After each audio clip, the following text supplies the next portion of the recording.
কেমন একজন শাসক ছিলেন ওমর রাদিয়াল্লাহু তাআলা, কথা বলেন।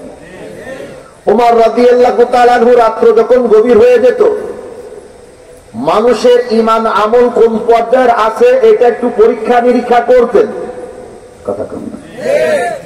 ওমর রাদিয়াল্লাহু তাআলা নিয়মিত ডিউটির মতো এক রাতের মধ্যে এলাকার মধ্যে ইনকাউরি করতে গেছেন, যাচাই বাছাই করতে গেছেন যে আমার অধীনস্থ যারা তাদের মধ্যে আল্লাহর ভয় ডর কতটুকু আছে।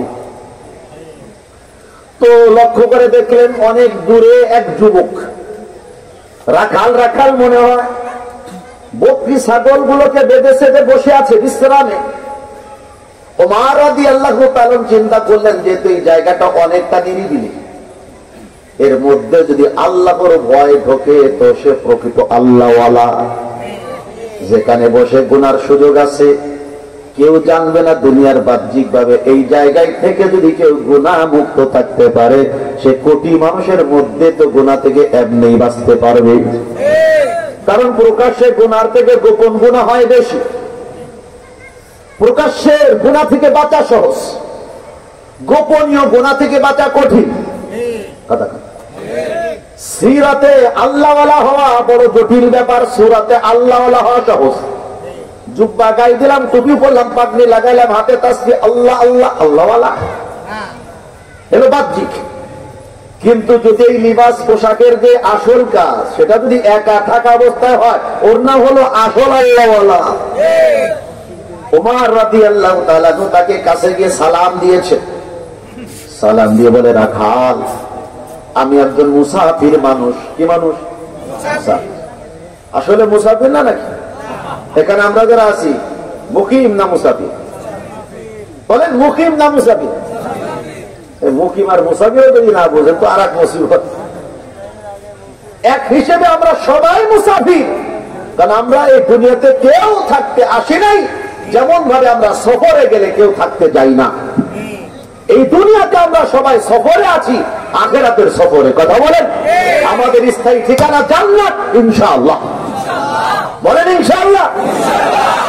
ওমর রাদিয়াল্লাহু তাআলা বললেন, আমি একজন মুসাফির মানুষ, আমার পাথর যা ছিল সব ফুরিয়ে গেছে, খাবার দাবার যা ছিল সব ফুরিয়ে গেছে, এখন আমার প্রচন্ড ক্ষুধা লেগেছে, প্রচন্ড পিপাসাও লেগেছে। তোমাকে দেখলাম দূর থেকে, তুমি একটা বকরি দহন করে দুধ পান করছো, তাজা তাজা দুধ, ভাই আমার একটু দাও। চাইছে নাকি? আমাদের কাছে চাইলে এমনি দিয়ে দিতাম, দয়ালু তো, অনেক বড় দয়ালু, দয়ার সাগর। ঘটনা করবে দেখা গেল ওই দুধ উনার না, পরের তা কথা কথা পরের ক্ষেতের কুশলের কাজ আমি করি। একজন এসে কাকা আমার এখন কুশল দিবা, নিয়ে যাও। আমি তো লাগাই নি, যাই যা হাজি সাহেব কাজ হবে, তা আমার ঠিক কথা কর না। পরের জিনিস এরকম হাতিয়া দিয়ার লোকের অভাব নাই, কিন্তু নিজের পকেট থেকে 5টা টাকার চা খাবে এরকম লোক কম আছে। খায় ছাড়া খাওয়ায় না। কথা ওমর রাদিয়াল্লাহু তাআলা যখন তাকে বলছেন আমাকে একটু দুধ পান করাও, লোকটি খুব ঈমানের সাথে, তাকওয়ার সাথে, আল্লাহর ভয় জড়িত কণ্ঠে বলেন, মুসাফির ভাই, কিন্তু চায় আপনার পিপাসা নিবারণ করার জন্য একটু দুধের ব্যবস্থা করি, কিন্তু ভাই আপনি বুঝতেছেন না ব্যাপারটা, আসলে বকরি ছাগল গুলো আমার না, এগুলোর আমি মালিক না, আমি হলাম এর একজন রাখাল। আমার মালিক আমাকে বলছেন তোমার খিদে লাগলে তুমি খাবা, পিপাসা লাগলে পান করবা, কিন্তু তিনি তো কাউকে খাওয়াইতে পান করাইতে অনুমতি দেন নাই। আর মালিকের অনুমতি ছাড়া তার কোন বস্তু কাউকে দেওয়ানো খাওয়ানো এটা জায়েজ নাই।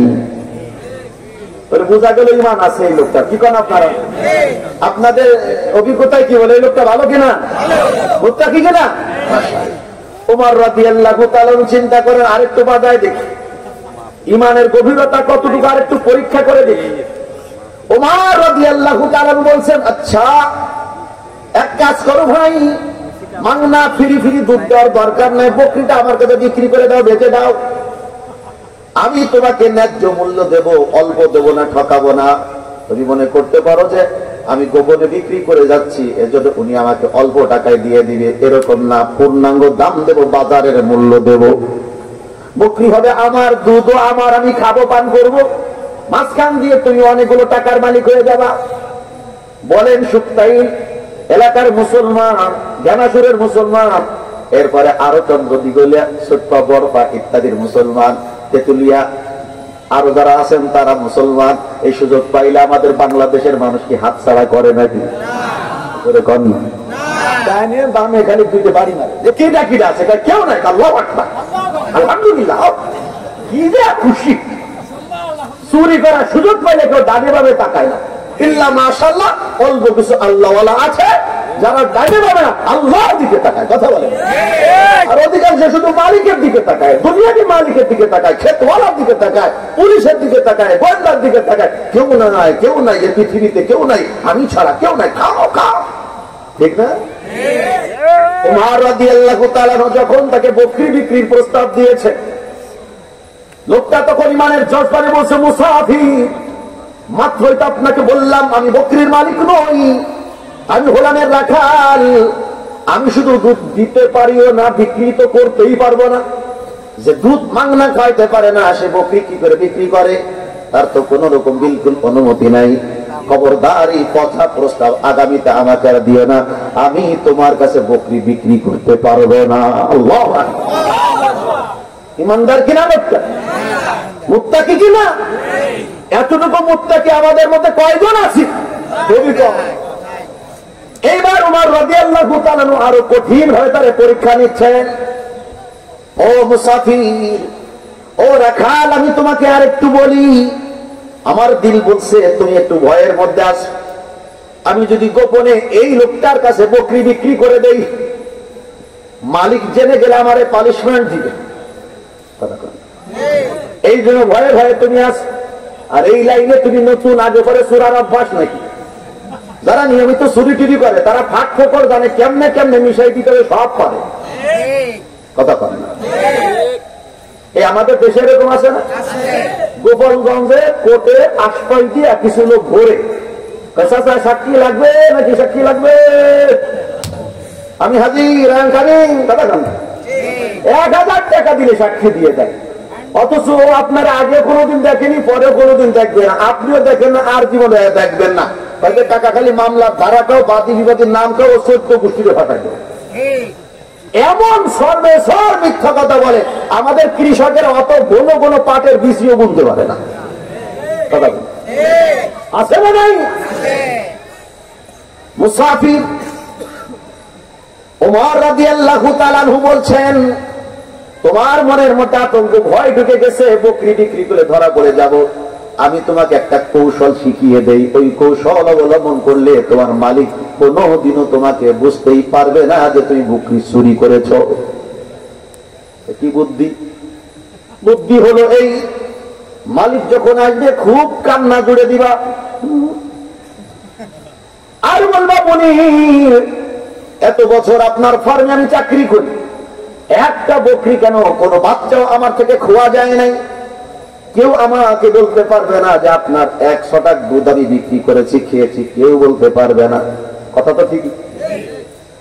আজকে রাত্রে গভীর হয়ে গিয়েছে, খুব ক্লান্ত ছিলাম, একটু ঘুমিয়ে পড়েছিলাম, ঝিমঝিম ভাব, তন্দ্রাচ্ছন্নতা চোখের মধ্যে এসে গিয়েছিল। পাহাড় অঞ্চল থেকে হঠাৎ করে একটা নেকড়ে, বাঘ, হিংস্র প্রাণী এসে আপনার বকরির পালের উপরে থাবা মেরে একটা বকরি ধরে নিয়ে গেছে। অনেক চেষ্টা করে আমি তাকে তার থাবা থেকে বাঁচাতে পারি নাই, আমার আয়ত্তে আনতে পারি নাই। এতটুকু যদি তুমি কৌশল করে কেঁদে কেঁদে বলতে পারো, তোমার মনি তোমাকে কখনোই অবিশ্বাস করবে না, এবার কার মতো তোমার কথাটা মেনে নিবি। কিভাবে একটা কৌশল শিখাই দিছে দেখছে। এই কৌশল যদি আমারও শিখায়, কথার কথা, আল্লাহ না করুক আমি ইবলিসের দলে চলে যাই। আমাদের অবস্থা এরকম হয় না? হয় না? একটা এক্সাম্পল দিই, এলাকার মধ্যে ছোট্ট একটা গ্যাঞ্জাম হয়েছে, হয় না মাঝে মাঝে? এলাকায় হয়তো নাকি আমি জানি না, তাই মনে সব জানি। ছোট্ট একটা গ্যাঞ্জাম হয়েছে, স্বাস্থ্য ভাই আর স্বাস্থ্য ভাই, মানে চাচাতো ভাই আর চাচাতো ভাই। তো গ্যাঞ্জামটা যখন হয়েছে, স্থানীয় ওলামায়ে কেরাম যারা আছেন, এখানে অনেক বড় বড় মাদ্রাসা আছে না, চন্দ্রদ্বীপ আছে, সুটপা আছে, বরফা আছে, শুক্তাইল, দুটা মাদ্রাসা, আর ওই মাদ্রাসা ওলামায়ে কেরাম তাদেরকে বুঝেছেন, ভাই মারামারি ভালো না, সহজ ওয়াজ না। আপনারা বলেন ভাই ভাই মিলে যান, মামলা দিয়েন না, পুলিশ আইনেন না, বাড়ির ঘরে পুলিশ আনা, এটা ভালো লক্ষণ না। কথা কম ভালো করে বোঝায় চলে গেছে, জাম থামায় গেছে। এক মুরব্বী আসছে, কিরে এখনো থানায় যাস নাই? সব হুজুরের ওয়াজ একসাথে এক গাড়িতে শোয়া ফেলেছে, এখনো থানায় যাচ্ছে? জীবনে সুযোগ আর ভাবি বুদ্ধি নাই বেড়া, বরক্ষ থাকা থানায় যা। কাকা যা করছে এতে তো মামলা হয় না। কি আছে? আমি ওর একটা টুফা ভাঙছি, ওর আমার একটা হাড়ি ভাঙছে। টুফা আর হাড়ি ভাঙলে কোনো কেসের ধারা আছে? 10 টাকার মামলা। বলো তুই থানায় যা, আমি ধমকিয়ে দিচ্ছি, মামলা হয় না নয় খালি দেখ, আর 14 গোষ্ঠী জেলে তুলবে। কথা এরপরে মামলা দেখা লেখছে আপনার পরে বললাম কোন জায়গার মামলা? আমেরিকা না ইউরোপের? কোন দেশের মামলা? এই যে আপনি লেখছেন বিটিকে কাপড় নিয়ে গেছে, বিটিকে সাথে অন্যায় কাজ করছে, গোলাপাতে ধরে ফুটবলের মতো লাথি দিছে, এত কিছুই করে না। যা করতে শুনবি মুরব্বীর কথা আছে না? অধিকাংশ মামলার মধ্যে মিথ্যা বিবরণের ছড়াছড়ি, বাস্তবতার সাথে যার 1% সম্পর্ক নাই। 99% মিথ্যা ভাষা দিয়ে মানুষকে ফাঁসাচ্ছে। অর্থের জন্য ইজ্জত নষ্ট, সম্মান হানি, এগুলো করে যাচ্ছে। আবার এমনও ঘটছে মিথ্যা মামলায় 14 বছর 30 বছর, এরপরে লোকটা ফিরে আসছে বাড়িতে বেকুসুর খালাস, বলে যে তার এই মামলার সাথে কোনো সম্পর্ক ছিল না। বলে তোমরা যারা রাষ্ট্রতন্ত্র মিথ্যার আশ্রয় নিয়ে এই লোকটার জীবন থেকে 14 বছর 30 বছর কেড়ে নিয়েছো, ফেরত পারবে কেউ? আজকে আমাদের সমাজের মধ্যে আল্লাহর ভয় না থাকার কারণে এরকম ঘটনা ঘটতেছে না ঘটতেছে। ওমর রাদিয়াল্লাহু তাআলার কথা যখন শেষ হয়ে গেছে, ইমানদার যুবকরা খাল বালক তখন খুব ক্ষিপ্ত হয়ে গেছে। ও মুসাফির, তোমাকে বারবার আমি বলেছি আমি এর মালিক নই, আমি মাত্র রাখাল। আমি খেতে পারি কিন্তু খাওয়াতে পারি না, বিক্রয় করতে পারি না, আমার কাজ শুধু রক্ষণাবেক্ষণ করা। তারপরে তুমি আমাকে বাজে প্রস্তাব একের পর এক দিয়ে যাচ্ছ। আরে তোমাকে দেখলে তো ভালো মনে হয়, নিশ্চয় তোমার মা বাবা ভালো, কিন্তু তুমি এমন কেন? আরে শোনো, আমিও ভালো করে জানি আমার মালিক এইখানে থাকে না, সে শহরের মধ্যে থাকে। আমি ভালো করে জানি এই এলাকায় স্বাভাবিক সরকারি কর্মকর্তারা কখনোই আসে না। এত রাতের গভীরে কোনো গোয়েন্দা এই আশপাশের মধ্যে আসবে না। এখন তোমাকে আমি জিজ্ঞাসা করতে চাই,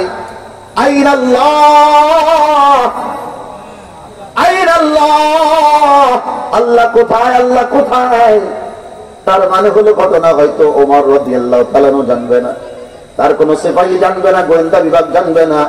আল্লাহ তো একজন আছে। মুসাফির বলো না সে আল্লাহ কোথায়? ওই আল্লাহ কি জানবে না? ওই আল্লাহকে দেখবে না?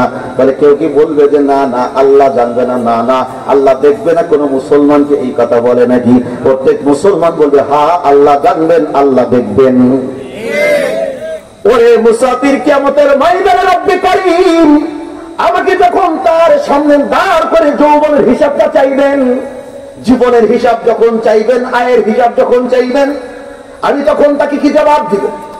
আমি গরিব ছিলাম, রাখাল ছিলাম, কিন্তু চরিত্র কেন নষ্ট করেছি?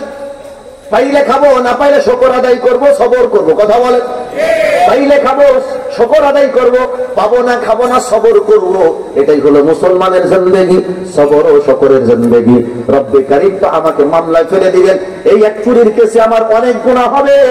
ওই কিয়ামতের ময়দানে তো তুমি এমন করে বলবা না, ও মুসাফির, ও রাখাল বালক, আমার কুবুদ্ধিতে তুমি গুনার কাজটা করেছিলে, বকরি চুরি করে আমার কাছে বিক্রি করেছিলে। এই বকরি চুরির যত গুনাহ তোমার ঘাড়ের থেকে আমাকে দিয়ে দাও, এমন করে তো তোমাকে পাওয়া যাবে না। যাবে না। ইয়াউমা ইয়াফিরুল মারউ মিন আখিহি ওয়া উম্মিহি ওয়া আবিহি وصاحبته وبنيه لكل امرئ منهم يومئذ شأن يغنيه। সারমর্ম হলো সবাই ভাববে, কেউ পরিচয় দিবে না। ওয়ালা তাজিরু ওয়াজিরাতু বিজরা উখরা, কোন পাপী অন্য কোন পাপীর বোঝা বহন করবে না। পাপ যার বোঝা তার বহন করতে হবে তাকে। কথা বলেন।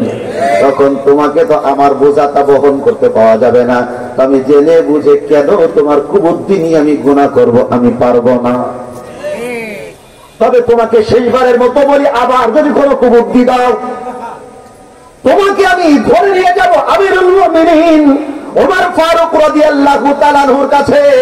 তুমি তো ছিল না আমাদের আমিরুল মুমিনিন কেমন মানুষ, এমন মার দিবে, এমন বিচার করবে, জীবনের তরে কুবুদ্ধি দিয়া ভুলে যাইবা।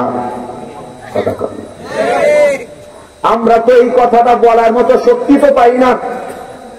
তোরে আমি অমুক জায়গায় নিয়ে যাবো, তোরে এমন ফেদানি দিবে তুই জীবনে তোর বাতাম ভুলে যাবি, এরকম লোক তো চোখে দেখি না। কথা বলি, আরো মনে মনে চিন্তা করি ওরে বেদানি দিয়েছে, আমি কথা দিয়ে দুটো বেদানি দিই, দুই সে টায়া ঘাটি শোনাই একটু আল্লাহর ভয় ঢুকাইতে পারি কিনা।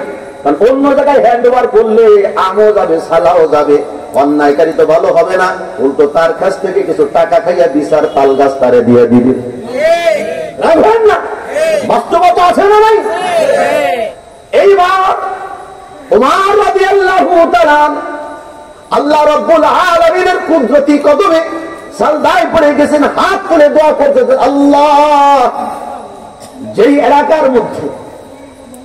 এলাকার মধ্যে এইরকম মানুষগুলো আল্লাহওয়ালা হয়, মুত্তাকি পরহেজগার হয়, ওই এলাকার মধ্যে তোমার কোনো গজব নাজিল হতে পারে না, ওই রাষ্ট্রের শাসক কখনো কোনো জালেম হইতে পারে না। মুসাফির বেশি উমর রাদিয়াল্লাহু তাআলা পরিচয় দিয়েছেন, আমি হলাম তোমাদের আমিরুল মুমিনিন, আমি হলাম তোমাদের রাখাল, তোমাদের খাদেম। সুবহানাল্লাহ। যুবক একটু ভয় পায় নাই। আমরা এদের কথা কেন, হাজ্জাজ ইবনে ইউসুফের নাম শুনছেন? হাজ্জাজ ইবনে ইউসুফ বড় জালিম ছিল, আবার মুসলমানদের প্রতি তার মায়াও ছিল। তো হাজ্জাজ ইবনে ইউসুফ বিনা অপরাধে মানুষ মারত, মানে যারে মনে চাইছে এই লোকটারে মারবে, যা তুই যা, তোর দুনিয়া টাকা দরকার ভাই, তুই যা। এইরকম মানুষ মারা অভ্যাসটা, কথা বুঝতেছেন? তো একদিন লোকজনকে অন্য জায়গায় রেখে হাজ্জাজ ইবনে ইউসুফ একটা গাছের নিচে বিশ্রাম নিচ্ছে। এক মুরব্বীরে পাইছে, দাদা এদিকে কি খবর আসনিওয়ালা, খোঁজ গল্প আর কি। অনেক গল্প করে জিজ্ঞেস, চাচা তুমগো রাষ্ট্রের শাসকেরা প্রথমে গাড়ি দেখেছো, শয়তানের কথা কই না, তোর একটা নাম টাম কেন দাঁড়ে হাজ্জাজ ইবনে ইউসুফ মানে কেমন লোক, ওর মতো ফাজিল, ওর মতো পাপী, ওর মতো জালেম পৃথিবীতে নাই।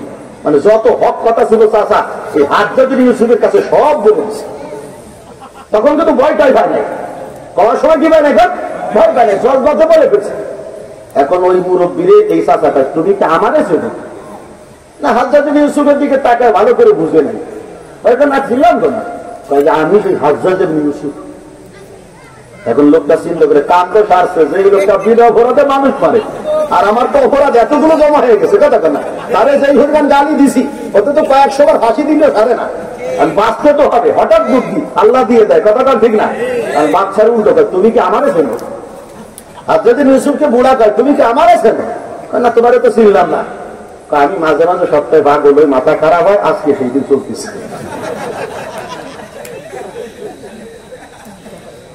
হক কথা বলে আমাদের ভয় লাগে, না জানি আমার কি পরিস্থিতি হয়।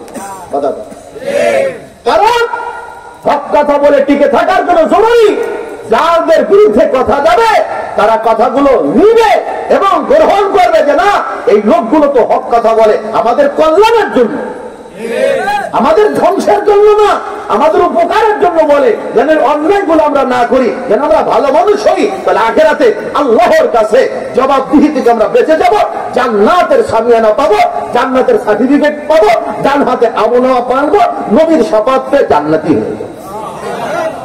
যুবক একটু ভয় পায় নাই।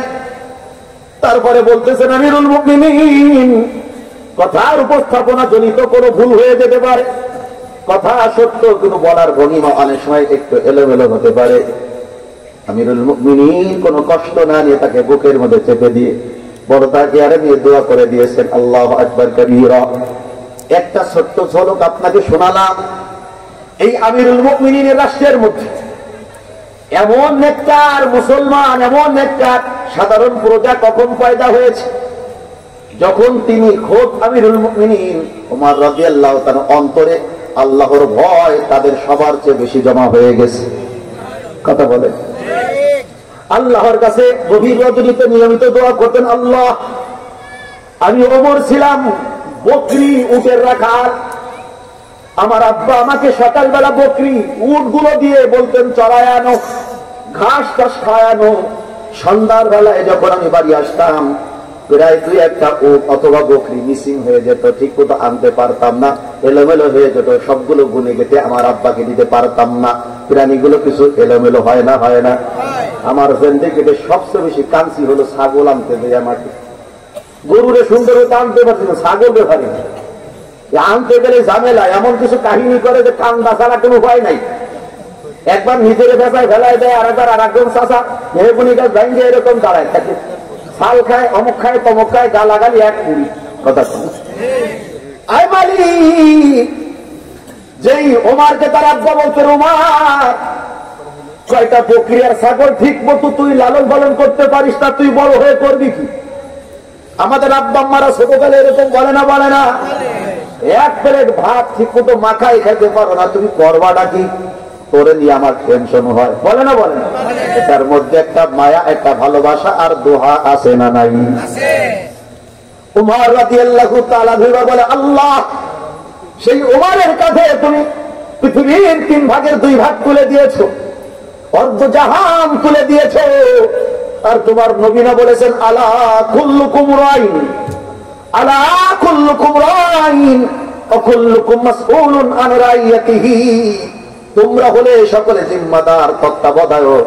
কিয়ামতের ময়দানে তোমাদের সকলকে আল্লাহ রাব্বুল আলামিনের সামনে জিজ্ঞাসাবাদ করা হবে, কাঠগড়ায় দাঁড় করানো হবে। ও মালিক, এত বড় সাম্রাজ্য কি করে আমি সামলাবো? যদি আমার বেইনসাফির কারণে, ইনসাফ রক্ষা না করার কারণে একটা পিঁপড়ার পরে জুলুম হয়, কিয়ামতের ময়দানে তোমার কাছে যদি সে মামলা দেয়, আমি ওমরের কি গতি হবে? আমার ভয় লাগে। আল্লাহ এমন ভাবে রাষ্ট্র সমাজ চালানোর তৌফিক দিয়ে দিও যেন কোনো মাখলুকও কিয়ামতের ময়দানে আমার বিরুদ্ধে মামলা দায়ের করতে না পারে। এর নাম আল্লাহর ভয়।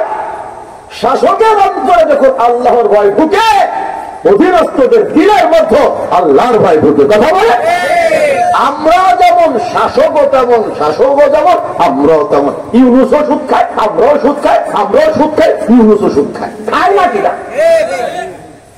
ইউনুসে তো গাইলেতে মজা লাগে, তা তুমি কিনা কাকা? কথা বল, ইউনুস সুদ খায়, কথা তো ঠিক, সে বড় পাপী, ঠিক, কিন্তু আপনি কেমন? আপনার কাছেও যদি কেউ 10,000 টাকা নিতে আসে, তুমি মুসলা মুসলি কর না, রে মনা তাহা নাই, কথা বল না কাকা, ভয় নাই, তোমার তো মানো না, নেবো না, 10,000 দাও, 1 সপ্তাহের জন্য 11,000 দিবানি। দাঁড়া দি, তোর কাকিয়ে মারে দিকে চা বসে আছে। এ মনার মা, আমাকে তো 1010 চা আছে নাকি? চোদ্দটা ইশারা দেয়, তার মানে আগের থেকে কোড নম্বর জানা আছে। কথা বল না, এমনি চাইলে আমিও কেহাই বলো, তুমিও কেহাই বলো, নাই নাই। আর যখন কাইটা করে তখন তুমিও কথা আছে কয়টা টা, তেমন তোর কাকির কাছে আছে, তাই নিয়ে যাস, ঠিক মতো দিয়ে যাস। নামাজি মানুষ তো চাইতে পারবো না, তুই দিয়ে যাস। খবরদার, হকদারের হক নষ্ট করলে আল্লাহ পায় না। উনি খায় সুদ, তো আল্লাহ দোহাই দেয়। এ আছে না, নাই? এমনও মানুষ আমি জিন্দেগিতে দেখছি। আমার এলাকায় একজন সুদের ঘরে টাকা লাগাই তো, নামাজের ঘরে টেবিল নিয়ে বসতো, সবার কাটা হবে না, সবাই দিছে। একজন কটা করবে, দেখ আমার টাকা মারে রেখেস না, আমার খুব কষ্টের টাকা। কথা কন, যদি মারে খাই দেখ, আমি কিন্তু নামাজ কেমন নামাজ পড়ি, চুপিটা খুলি দিই। আমি তো টাকা, কথা তো ভালোই খুশি, কিন্তু কাজ খাল কি করছো? সুদের টাকা, আবার সেটা উসুলের জন্য আমার আল্লাহ দোহাই দাও। আল্লাহ তো তোমারে আগে ধরবে। এ বদমাশ, ওরে তো পারে ধরবে যে তুই যে টাকাগুলো সুদের ঘরে লাগাইলি, লাগাইলি কেন? এর কি জবাব দিবেন? আগে আপনি নিজে আল্লাহর কাছে ফেরত হন, এরপরে পাবলিককে আল্লাহর আদালতে দাঁড় করায়। কথা কন না, কষ্ট পাইলে না তো আমার কথা। হ্যাঁ, আমাদের এই সমাজের অধিকাংশ মানুষ সুদখোর। অনেক মানুষ আমাদের কাছে আলাদা গায়, হুজুর কোন ব্যাংকে টাকা রাখবো? ব্যাংক আছে নাকি এমন বাংলাদেশে যাতে সুদ নাই? ইসলামী ব্যাংক, আল্লাহ রাখা ব্যাংক। হ্যাঁ, ভালো তো। কোন ব্যাংক বাংলাদেশে এমন নাই যেই ব্যাংকে সুদ নাই। ইসলামী অন ইসলামী যত রকম ব্যাংক স্পষ্ট শুনবেন, সব ব্যাংকই সুদযুক্ত। হ্যাঁ, কেউ সুদের হার কম নেয়, কেউ সুদের হার বেশি নেয়। কোন কোন ব্যাংক সুদমুক্ত কিছু করা যায় কিনা চেষ্টা করে, ফিকির করে, মুজাহাদা করে, আর কেউ আছে করেই না। এতটুকু পার্থক্য। আমার কথা বুঝতে পেরেছেন? এই সুদের ব্যাংকে টাকা রেখে ওই সুদের টাকার থেকে যে লাভ হয়, ওই টাকা দিয়ে নিজেরও চলে, হুজুরেরও চলে। হুজুরের চলে বলেন না? হ্যাঁ, ওইখান থেকে যে লাভ আসে নিজেও খায়, হুজুরের বেতন দেয়, ওনার বাড়ি হুজুর জায়গিরি থাকে, হুজুরের তারিখে খুব ভালো করে খাওয়ায়। এইবার তাহলে চিন্তা করে না, আমাদের দোয়া যে কবুল হয় না, তার গোড়া কোথায়? এই হারাম খাওয়া। আপনারা খাচ্ছেন, আমাদেরকেও খাওয়াচ্ছেন। আমি মাহফিলে প্রতিদিন বয়ানে যাই, কোনো না কোনো বাড়িতে তো কিছু পাতিলে আমার খাবার থাকে। আর ওই লোক যদি ভাগ দিয়ে ওই খাওয়াই দেয়, আমার ওয়াজে কি পরিমাণ তাসির হবে কর। এই জন্য কান্দে শুনবে না, মাঠের পরে আর যাবে না, টাকা যাবে না। মানে যারা খাওয়াই দিছে সাইজ করে দিছে, আমার ওয়াজে সব শেষ করে দিছে। কথা ঠিক না বেঠিক? আমাদের সমাজে ব্যাংকে টাকা রেখে লাভ খায় না এরকম মুসলমান খুবই কম। জমি বন্ধুক রাখে না এরকম মুসলমান খুবই কম। কথা কম, আমি কি ভুল বলতেছি? অধিকাংশ মুসলমান সুদের সাথে জড়িত।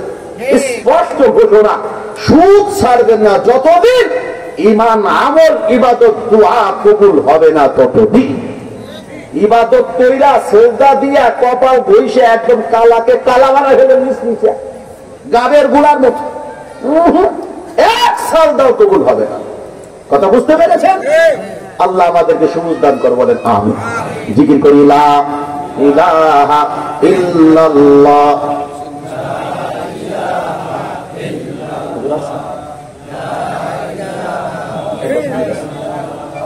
লা ইলাহা ইল্লাল্লাহু মুহাম্মাদুর রাসূলুল্লাহ সাল্লাল্লাহু আলাইহি ওয়াসাল্লাম।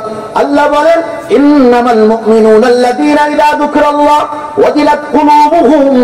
আমার আলোচনা যখন তাদের সামনে করা হয়, তাদের অন্তরগুলো প্রকম্পিত হয়। এই গুণ যাদের মধ্যে আছে, আল্লাহ বলেন তাদের মধ্যে ঈমানের বৈশিষ্ট্য আছে। সুবহানাল্লাহ। 2 নম্বরে আল্লাহ বলেন, ওয়া ইযা তুলিয়াত আলাইহিম আয়াতুহু যাদাতহুম ঈমানা ওয়া ইযা তুলিয়াত আলাইহিম আয়াতুহু। যখন তাদের সামনে আমি আল্লাহ পাকের কোরআনে হাকীমের আয়াত তেলাওয়াত করা হয়, যাদাতহুম ঈমানা, তখন তাদের ঈমান বৃদ্ধি পায়, তখন তাদের ঈমান বেড়ে যায়। কোরআনের আয়াত, কোরআনে কারীমের তেলাওয়াত তাদের ঈমানকে বাড়িয়ে দেয়। তাহলে এখান থেকে একটা জিনিস আমরা পেলাম, ঈমানদারের লক্ষণ হলো কোরআন তেলাওয়াত করা। ঈমানদারের লক্ষণ কি করে বলেন? তেলাওয়াতুল কোরআন, কোরআনে কারীম তেলাওয়াত করা। কত বয়ান শুনলাম, কত মাহফিলে গেলাম, ও বাজান, তৎসত্ত্বেও আমাদের মধ্যে এখনো কোরআন তেলাওয়াতের গুণ আসেনি। কথা বলেন ঠিক না? ঠিক না? অসংখ্য মুসলমান এমন আছে যারা কোরআন শরীফ তেলাওয়াত করতে জানে না। তেলাওয়াত তো দূরের কথা, কোরআন শরীফ এর যে ভাষা সেটা হলো আরবি।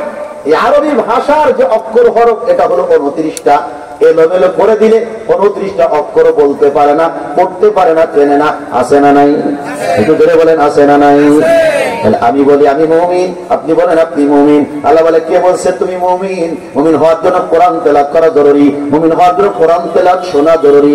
করতে হবে, শুনতে হবে, পড়তে হবে, পড়াতে হবে। পড়তে পারি না, পড়াতে পারি না, শুনিও না, শোনাতে পারি না। তাহলে আমার মধ্যে এই জায়গায় একটু দুর্বলতা থাকলো না? থাকলো না? একটু জোরে বলেন।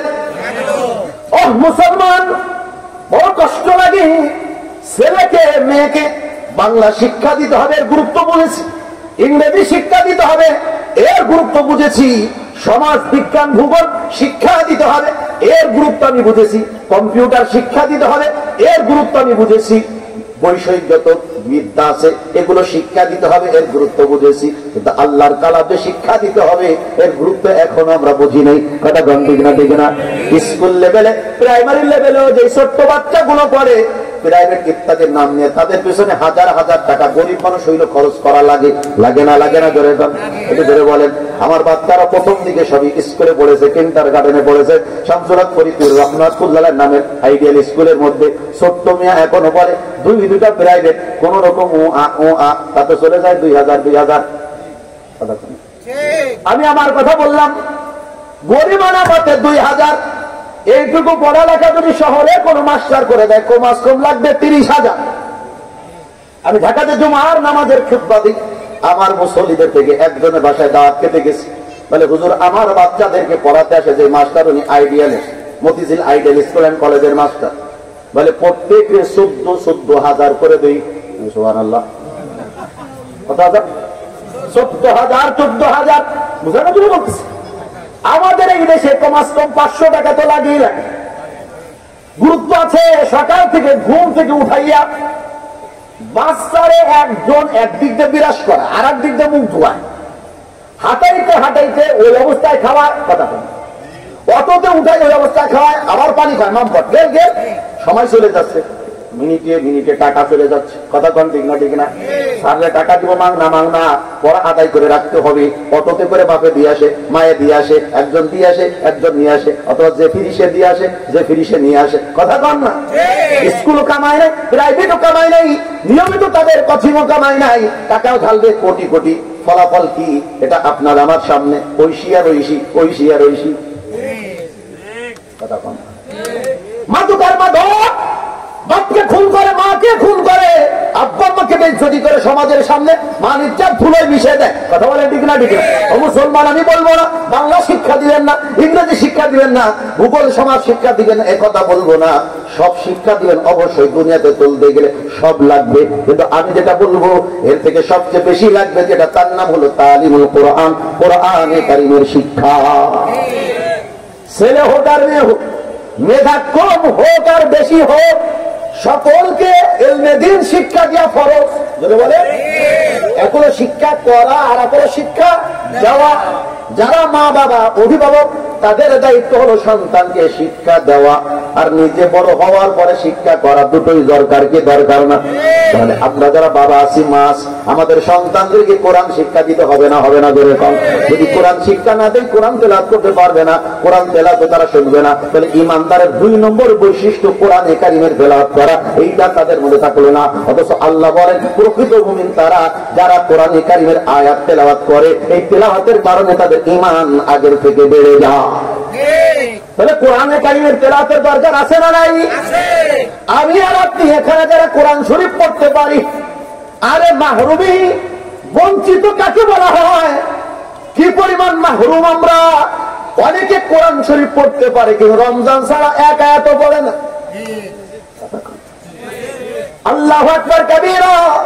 উমরার সফরে দেখলাম, হজের সফরে দেখলাম, মক্কা এবং মদিনায় কিছু মানুষ এমন আছে, দিন রাত যতটা সময় পারে শুধু পড়ে কোরআন, শুধু পড়ে কোরআন।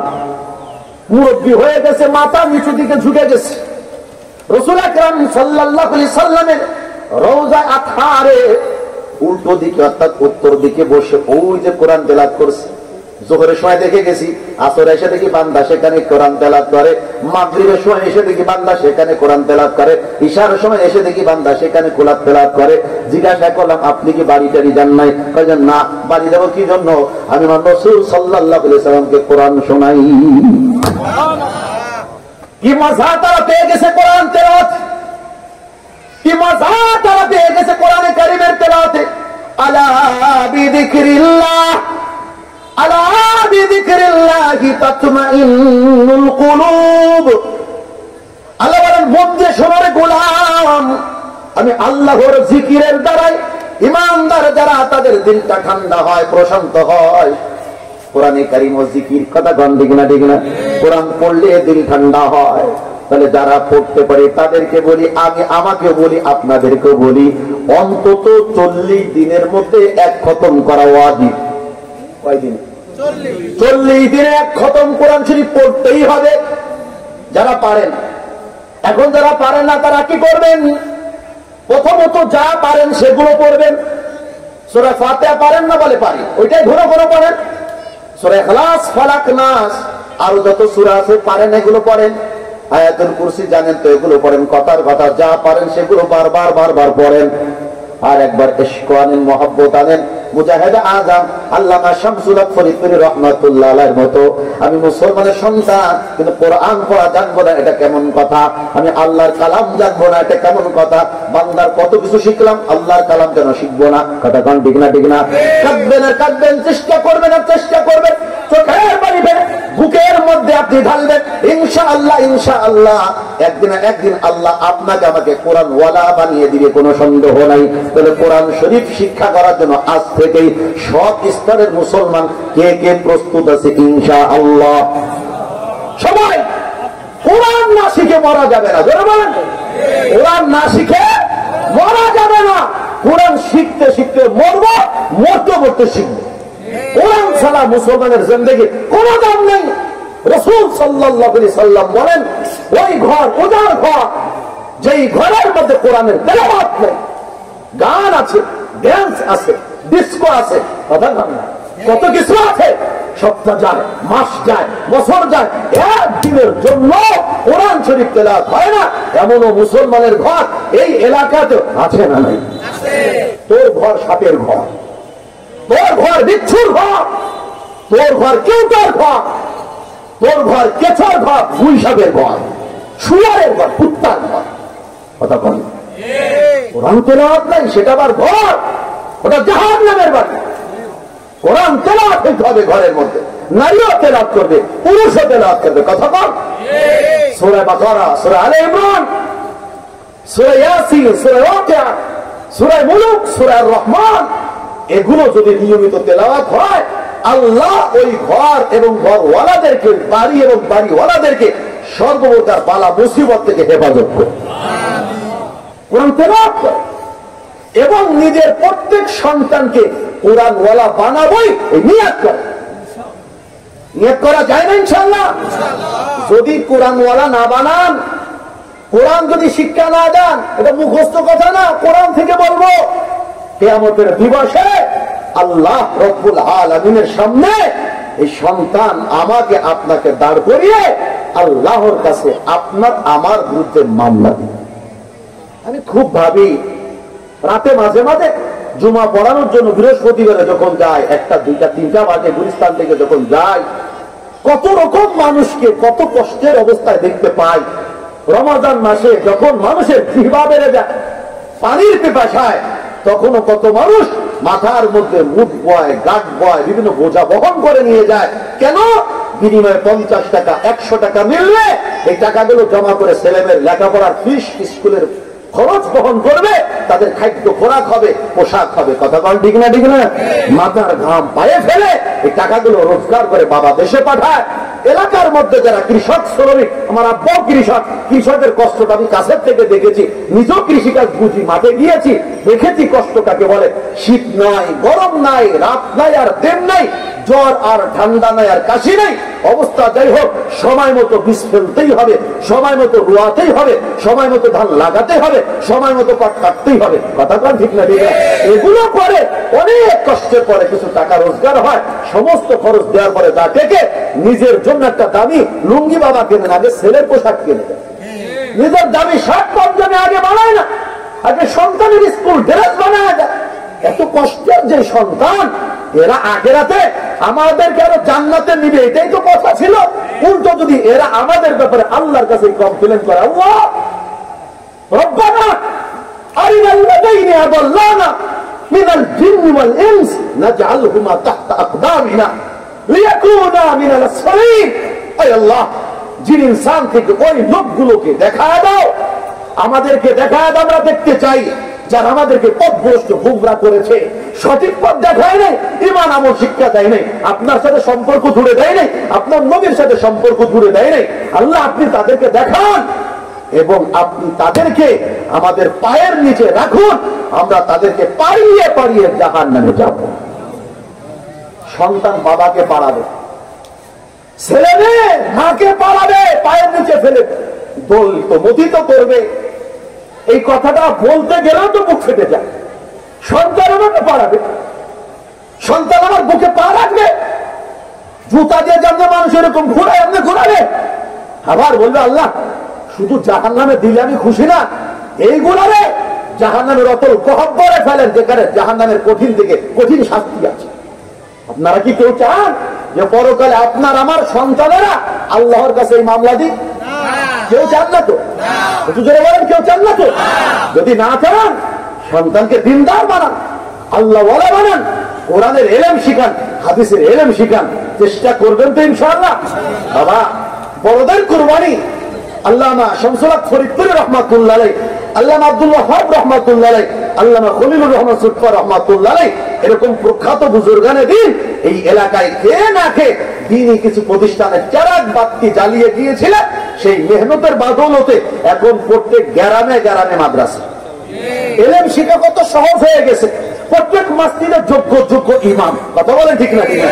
এরপরেও যদি আমরা আমাদের ছেলে মেয়েদেরকে ইলমে দ্বীন শিক্ষা দিতে ব্যর্থ হই, আমাদের মতো কপাল পোড়া আর কেউ নেই। আপনি মেসেজ দিয়ে গেলাম, আমল করা না করা আপনার কাজ। হযরতকে নিয়ে আসেন, চলে আসেন, হযরতকে নিয়ে সময় হয়ে গেছে, রাত অনেক গভীর, লম্বা আলোচনা করার মধ্যে কি ফায়দা? টাইমিং বেড়ে বড় জিনিস, কি বলেন ঠিক না? তো 2 নম্বর যে কথা বলতেছিলাম কোরআনে কারীমের তেলাওয়াত। আজ থেকে আমি আপনারা সবাই কোরআনে কারীমের তেলাওয়াত করতে রাজি আছেন ইনশাআল্লাহ? থেকে রাজি ইনশাআল্লাহ? আল্লাহ কবুল করো বলেন। 3 নম্বরে আল্লাহ বলেন ওয়া আলা রাব্বিহিম ইয়াতাওয়াক্কালুন, এবং যারা তাদের রবের পরে আস্থা ভরসা রাখে। আমাদের যত কাজ ভরসা রাখবো কার পরে? জমি খাওয়ায় না, পেনশন খাওয়ায় না, চাকরিতে খাওয়ায় না, রিজিকের মালিক আমার আল্লাহ। সম্মান কোন মানুষের হাতে না, সম্মান কার হাতে? ধরে বলেন আল্লাহ। 4 নম্বরে আল্লাহ বলেন আল্লাযীনা ইউকিমুনাস সালাহ, যারা নামাজ কায়েম করে। 5 নম্বরে আল্লাহ বলেন ওয়া মিম্মা রাযাকনাহুম ইউনফিকুন, যারা আমি আল্লাহর দেওয়া রিজিক থেকে আমার রাস্তায় খরচ করি। আল্লাহ বলেন এই 5টা গুণ যাদের মধ্যে হবে, উলাইকা হুমুল মুমিনুনা হাক্কা, তারাই প্রকৃত মুমিন। সুবহানাল্লাহ। আল্লাহ বলেন আমি তাদেরকে 3টা পুরস্কার দিব। জোরে বলেন কয়টা? লাহুম দারাজাতুন ইনদা রাব্বিহিম। 1 নম্বরে আল্লাহ বলেন এই 5 গুণের অধিকারী প্রকৃত মুমিন যারা, তাদের জন্য রয়েছে তাদের রব আল্লাহর কাছে অসংখ্য সম্মান। সুবহানাল্লাহ। ওয়া মাগফিরা, এবং আল্লাহর পক্ষ থেকে তাদের জন্য রয়েছে ক্ষমা। আমাদের মাগফিরাতের দরকার আছে না নাই? ক্ষমার দরকার আছে না নাই? জোরে বলেন। আমি আপনি গুনাহগার কি গুনাহগার না? আমাদের দ্বারা অতীতে পাপ হয়েছে না হয় নাই? কি পরিমাণ পাপ হয়েছে আল্লাহু আকবার, নিজেরও জানা নাই। এত বেশি পাপী আমরা হয়ে আছি, এক মুহূর্তের গুনাহর যদি হিসাব আল্লাহ নেয়, প্রত্যেককে জাহান্নামে থাকতে হবে, কোনো সন্দেহ নাই। আল্লাহ বলেন 5টা গুণ অর্জন করো, আমি আল্লাহ তোমাকে মাফ করে দিব। ওয়ারিজকু কারীম, এবং তোমাদেরকে আমি সম্মানের রিজিক দিয়ে দিব। সুবহানাল্লাহ। পৃথিবীতে মানুষের সবচেয়ে বড় টেনশন আর চিন্তা হলো রিজিক। কি খাবো, কি করবো, কি গায়ে দেবো, বাড়ি করবো, এই করবো, তা করবো, অসুস্থ চিকিৎসা কিভাবে হবে, ঔষধ কিভাবে হবে, ইত্যাদি ইত্যাদি। আল্লাহ বলে ভয় নেই, 5 গুণ অর্জন করবে তুমি, সম্মানের সাথে রিজিক দিব আমি। তাহলে 5 গুণ অর্জন করতে আমরা সবাই রাজি ইনশাআল্লাহ? আল্লাহ আমাদের সকলকে তৌফিক দান করে বলেন আমিন। সংক্ষিপ্ত পরিসরে আল্লাহ যতটুকু কথা বলার তৌফিক দিয়েছেন, ভুল ত্রুটি আল্লাহ মাফ করেন।